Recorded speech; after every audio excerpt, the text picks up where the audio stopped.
சினிமாவை மிஞ்சும் வகையில் வாகனங்களை தாறுமாறாக இடித்துக் கொண்டு செல்லும் கண்டெய்னர் குறித்த பதற வைக்கும் காட்சி.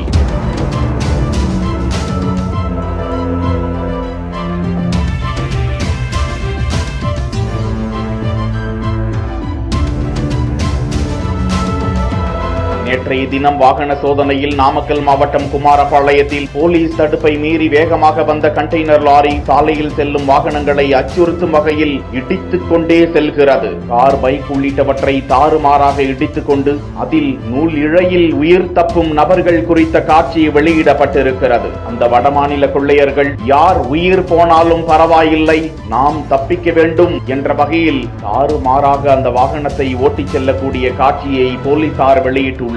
பொதுமக்கள் அந்த லாரியின் கண்ணாடிகளை அடித்து நொறுக்குகிறார்கள். எல்லாவற்றையும் மீறி அங்கிருந்து தப்பிச் செல்லும் கண்டெய்னரை மிகுந்த போராட்டத்திற்கிடையே போலீசார் துரத்தி பிடித்து துப்பாக்கிச் சூடு நடத்தி கொள்ளையர்களை மடக்கி பிடித்த சம்பவம் குறிப்பிடத்தக்கது.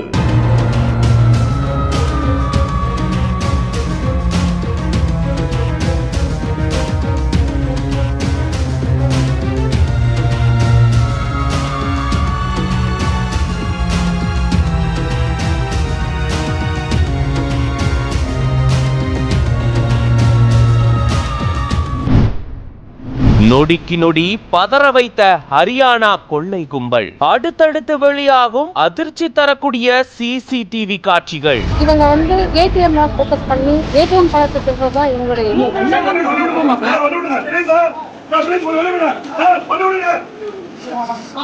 60 லட்சம் ரூபாய்க்கு மேல பணத்தோட கொள்ளை கும்பல் கண்டெய்னர் லாரியில டோல்கேட்டை கடந்து போகக்கூடிய சிசிடிவி காட்சி வெளியாகி இருக்கு.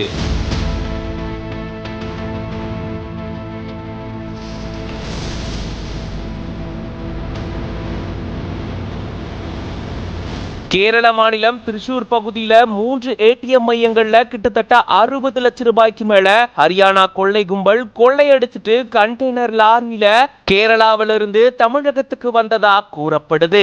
அப்படி இந்த லாரி டோல்கேட்டுகளை சாதாரணமா கடந்து போனதா சொல்லப்படக்கூடிய நிலையில அது தொடர்பான சிசிடிவி காட்சி வெளியாகி இருக்கு. பன்னியங்கரா டோல் பிளாசா வழியா இந்த லாரி கடந்து போகக்கூடிய சிசிடிவி காட்சி தான் இப்ப வெளியாகி இருக்கு. நாமக்கல் மாவட்டம் குமாரபாளையம் பகுதியில சந்தேகமடைந்த போலீசார் கண்டெய்னர் லாரிய சினிமா பட பாணியில சேஸ் பண்ணி துப்பாக்கி சூடு நடத்தி அதில் இருந்த 5 நபர்களை கைது செஞ்சிருக்காங்க.